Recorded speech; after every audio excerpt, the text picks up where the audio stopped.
The headlines were stunning. Mayor smokes crack. It happened in Toronto. It was caught on tape. The mayor confessed, and his approval ratings jumped. Here's ABC's Rena Ninen. It's an apology that took 6 months to make. And this morning, the mayor of Canada's largest city is weighing his options. I embarrassed everyone in the city, and I will be forever sorry. On Tuesday, Toronto Mayor Rob Ford finally admitting he smoked crack cocaine after denying the allegations since May. Yes, I have smoked crack cocaine. Am I an addict? No. When have you? Have I tried it? Probably in one of my drunken stupors. Elected 3 years ago, promising to stop the gravy train at City Hall. Mr. Mayor, what are you going to say to the public today? It's the runaway train Rob Ford himself he's unable to contain. The mayor of Toronto has admitted he smoked crack while in a drunken stupor.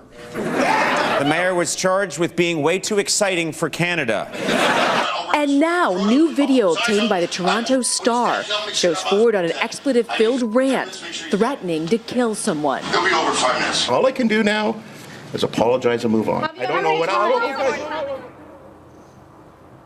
While 2/3 now say they want Ford to resign or go to rehab, his approval rating has actually increased 5 points since before the scandal, George. Okay, Rena, thanks. We're joined now by Canadian broadcaster George Stroumboulopoulos. Great to see you again. Good to see you, sir. George, what is going on up in Toronto? It is a strange turn of events up there. I think that it's unprecedented for us. We're used to scandals. There's one going on with the Prime Minister's office and the Senate now and other mayors, but this is a particular kind of scandal that we're just figuring out. It's a big city, but it's growing, and people are trying to understand the divide between the suburbs and the downtown core, and I think that's what this is really about. How was he able to go on with these, denials for so long, even though the tape was kind of out there?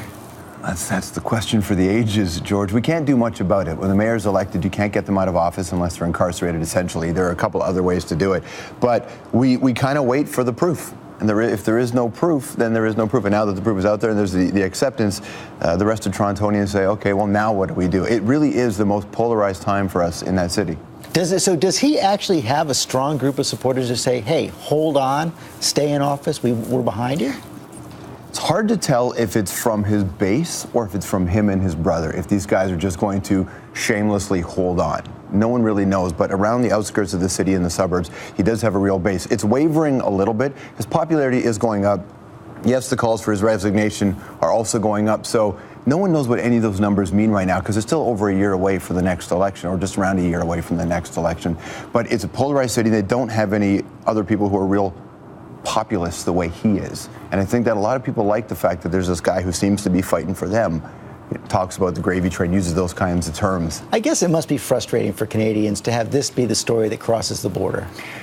Yeah, in a way it is. The one thing that most Canadians realize is that this is the city where Anthony Weiner is, right? This is the country that has lots of presidents. And all around the world, politicians screw up majorly. This is just our time. But every country has it. Every city has it. The fact that it's crack and this is a mayor that's so polarizing to begin with makes it more sensational. And they are so audacious, the two Ford brothers, that I think it seems out of character for who we are, but it isn't, because it's a really diverse country and a diverse city. Yes or no, a year from now, is he in office? Oh, I leave that up to the voters. I don't know. But the fact that it is unknown says a lot about his position.